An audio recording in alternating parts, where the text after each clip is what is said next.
পুজো নিজেই হয়তো করবে। নমস্কার বন্ধুরা, কেমন আছো তোমরা সবাই? আশা করছি ভালো আছো, আমরাও সবাই ভালো আছি। তো তোমাদেরকে সাথে করে নিয়ে আজকের ব্লগটা শুরু করলাম। আর আজকে সেদিন ছিল, এই ব্লগটা হচ্ছে রবিবারে, নীল পুজোর দিন। তো আমি দুদিন ধরে তোমাদের সাথে দেওয়ার চেষ্টা করছি, শেয়ার করার চেষ্টা করছি, কিন্তু পারছি না, কিছু একটু সমস্যার জন্য আর কি, ফোনেরই সমস্যা বলতে পারো। তো ওই জন্য, তো যাই হোক, আজকে হচ্ছে বুধবার, আমি এডিট করছি, তো ভয়েস ওভার দিচ্ছি তোমাদেরকে, কালকে এটা শেয়ার করে দেবো, ঠিক আছে? তো সেদিন ছিল নীল পুজো বললামই। আর দেখো, যেহেতু সর্দিরা এসেছে, তো আমরা যাচ্ছি হচ্ছে দেপাড়ার নৃসিংহতলা, ঠিক আছে? তো এটা হচ্ছে আমাদের এই শ্বশুরবাড়ির হচ্ছে ওদের ঠাকুরের, মানে একটা থাকে না, কারোর গোপাল ঠাকুর, কারোর শিব ঠাকুর, একটা বংশ পরস্পরের কোনো কিছু থাকে, সেই ঠাকুরের কিছু মানে কোনো কিছু হলে সেই ঠাকুরকে পুজো দেওয়া আর কি। তো সেরকমই একটা ব্যাপার। তো যাই হোক, বলা ছিল মানে যে যাবো ঠাকুর তোমার কাছে ঠাকুর, তো এরকম একটা বলা ছিল যে আমরা সব ঘুরে আসবো। তো ওই জন্য দেখো, ছোট দিয়ে আমি, জামাইবাবু, হাজব্যান্ড আর ছেলে মিলে চলে গেছি। তো আমাদের এখান থেকে দেপাড়াটা হচ্ছে এক নবদ্বীপ মোড়ে গেলে, নবদ্বীপ মোড় থেকে নেমে টোটো ধরে 20 টাকা থেকে 25 টাকা ভাড়া নেবে। তো 10 মিনিটের রাস্তা। তো তোমরা যদি কেউ কলকাতা থেকে আসতে চাও, তো সেক্ষেত্রেও তোমরা নবদ্বীপ মোড়ে নেমে বলবে দেপাড়ায় যাবো নৃসিংহতলা। তো সেখানে সবাই এক ডাকে জেনে, যেহেতু খুব জাগ্রত একটা ঠাকুর, তো আর এখানকার ঠাকুরের বিশেষত মানে সেরকম সব কিছু ফুল টুল যেমন দিয়ে অন্য ঠাকুরকে পুজো দেওয়া হয়, সেটা কিন্তু নয়। দেখো, দেখতেই পাচ্ছ তুলসী, শুধু মালা, তো তুলসী পাতার মালা, তুলসী পাতা, আর সামান্য দু একটা ওই যে পদ্ম টদ্ম দেওয়া আছে, গোলাপ গাঁদা ফুল দিয়েছে, কিন্তু ওই মালার ভেতরে যা, তো এই কটাই আর কি, সেরকম কিছু কিন্তু সেরকম নেই। দেখো, তো এটা এখানে যারা আসবে মানে সবারই খুব ভালো লাগবে। আর আমরা তো বেরিয়েছিলাম সকালবেলায় স্নান টান করেই সবাই মিলে, যেহেতু পুজো দিতে যাচ্ছি, আর স্নান টান করে অনেকটা দেরি হয়ে গেছিলো আমাদের। তো সবাই মিলে বেরোনো তো একটা দেরি হয়ে যায় আর কি, একা বেরোলে একটা জব করে যে যাওয়া যায়। তো ওই জন্য আমরা সবাই মিলে বেরিয়ে তারপরে কিছুক্ষণ দাঁড়াতে হয়েছিল, যেহেতু বাস ছিল না। তো আমরা কিছুক্ষণ দাঁড়িয়েছিলাম বাসের জন্য, আর বাসটা অনেক লেট করছিল বলে আমাদের আরও দেরি হয়ে গেছে। তো আমরা বাস থেকে এই যে বললাম নবদ্বীপ মোড়ে নামলাম, নেমে টোটো দেখলাম, টোটো দাঁড়িয়েই ছিল একজন।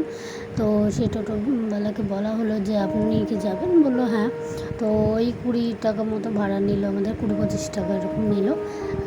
তো তারপরে আমরা গেলাম, সেখানে গিয়ে একটা মালা কিনলাম, আর মালা কিনে হাজব্যান্ড দিয়ে দিল ঠাকুরকে, আর আমরা বাড়ি থেকে ফল মিষ্টি নিয়ে গিয়েছিলাম।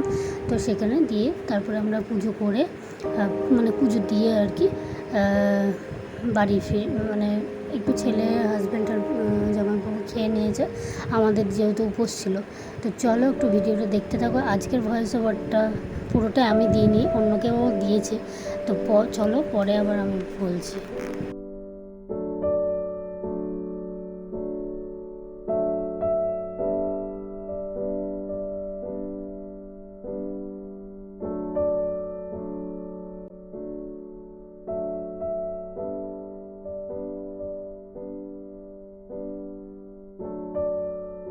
সিংহদেবতলা থেকে এখন বাড়ি যাচ্ছি। এই দেখুন পরিবেশটা, এখানকার পরিবেশ দেখুন কেমন দেখা যাচ্ছে। আপনারা সব দেখে শেয়ার করবেন,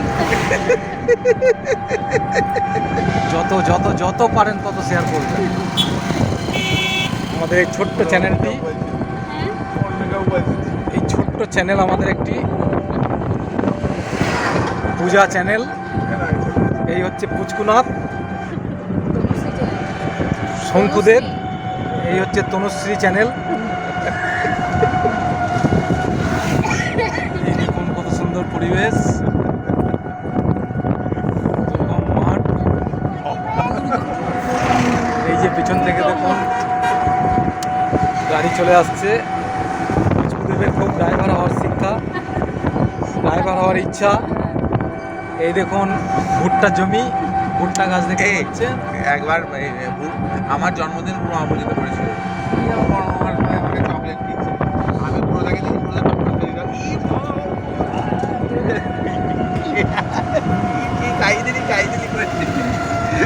কাজ করে খেয়ে নিয়েছে। পুচকু 4টে লুচি খেয়েছে, বললো আমি 4টে লুচি আর 2টো রসগোল্লা। জল খেলে কি বললো হ্যাঁ পারবো। 4টে লুচি খেয়েছে, তারপর আবার ঠান্ডা জল খেয়েছে। এই দেখুন এদের নীলের উপোস আছে, যার জন্য মুখ শুকিয়ে গেছে, এরা কিছু খেতে পারেনি। এই হচ্ছে মুখ। তো ভয়েসটা তো তোমরা শুনতেই পেলে, ভয়েসটা ছিল ছোটো জামাইবাবুর। তো আমি যেহেতু একটু ছিলাম, তো আমি সেরকমভাবে আর কি ভিডিও করছিলাম না। তো ওই জন্য আর কি জামাইবাবু বললো চলো আমি একটু ভয়েস ওভার দিই, বলি কিছু। তো আমি বললাম ঠিক আছে। তো ওই জন্য আর কি আমি আর এটাকে কিন্তু স্কিপ করিনি আর মিউটও করিনি, আমি সেজন্য তোমাদের শোনালাম একটু। আর তারপরে বলছি এই যে এখন বাড়ি ফিরছি। তো ছেলে হাজব্যান্ড ওরা লুচি তরকারি, আর ছেলে মিষ্টি দিয়ে খেয়েছে। তারপরে তোমরা সবই শুনলে আর কি, ঠান্ডা জলও খেয়েছে। তারপরে এখন বাড়ি ফিরছি। আর সত্যি দেখো চারিদিকটা খুব সুন্দর। তো আমার এই নিয়ে কিন্তু 2বার দেখা হয়ে গেল। সবই ঠাকুরের ইচ্ছে বলতে পারো, তাই না? ঠাকুর যাকে মানে নিয়ে যাবে সে সেখানেই যেতে পারবে, তাছাড়া কিন্তু যেতে পারবে না। তো যাই হোক আমার ঘোরা হয়ে গেল আর আমরা এখন বাড়ি ফিরছি। তারপরে কি হয়েছিল, অনেকক্ষণ বাসের জন্য দাঁড়াতে হয়েছিল, যেহেতু দুপুরবেলা হয়ে গেছে। আসার সময়ও কিন্তু সকাল ছিল 10টার দিক, কিন্তু তাও মানে দেরি হচ্ছিল আর কি বাসের অপেক্ষা করতে করতে। তো যাওয়ার সময়ও তাই হয়েছে। তো তারপরে আমরা বাসে করে বাড়ি ফিরে আবার একটু বসে খাওয়া দাওয়া বলতে ছেলেদেরকে খাইয়েছি আর কি, ছেলেকে। তারপরে কিছুক্ষণ বসে আবার তোমার গা হাত পা ধুয়ে একটু কাপড় আর একটা কাঁচা কাপড় পরে, কাপড় একটা নতুনই পরেছিলাম আর কি, যেহেতু পুজো দিতে যাব। তো বিকেলবেলায় ওই 4টের দিকে 4:30 দিকে 3জনা মিলে আমরা পুজো দিতে গেলাম, মা আমি আর ছোটদি মিলে। দিয়ে ঠাকুরকে ফুল জল দিয়ে তারপরে বাড়ি ফিরলাম। আর বাড়ি ফিরে এসে এখানে দেখতেই পাবে যে ভক্তিরা সব আগুন টাগুন নিয়ে আর কি ফুল খেলা করতে করতে যায় রাস্তা দিয়ে। তো সেটাও তোমাদের সাথে শেয়ার করেছি। আর আজকের ব্লগটা কেমন লাগছে অবশ্যই জানাবে কিন্তু, ঠিক আছে? তো চলো দেখতে থাকো। আর ছেলে কিন্তু খুবই বিরক্ত হয়ে যাচ্ছিলো, এটা সেটা খাবে বলে পাঁপড় ভাজা হ্যান ত্যান। তো যেহেতু আসার সময় জানো তো 1 ফোঁটা ওঠেনি, কারণ কি আমাদের ওই বেতুয়াতে একটু দাঁড়ায় বাস, আর সেদিন কিন্তু দাঁড়ায়নি, একটু দাঁড়িয়ে চলে গেছে। তো যাই হোক তারপরে বাস থেকে নেমে ওকে একটা লেস কিনে দেওয়া হয়েছিল 2টো, তো সেটা খেয়ে শান্ত হয়েছিল। চলো ভিডিওটা দেখতে থাকো, আশা করছি ভালো লাগবে।